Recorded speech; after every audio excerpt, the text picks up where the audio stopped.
Okay, students, now that you have seen how to join to the class by entering the URL, that is not the only way.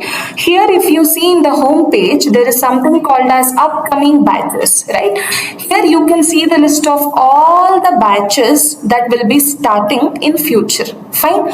So, based on which course you have selected, you can see the batches. For example, if you are planning to join for Java full stack, click on this. You will see all the classes that are starting related to that.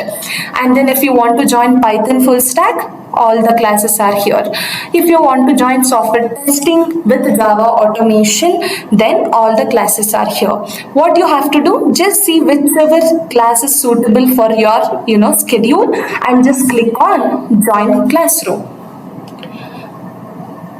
Then click on join class and you will be able to join the class.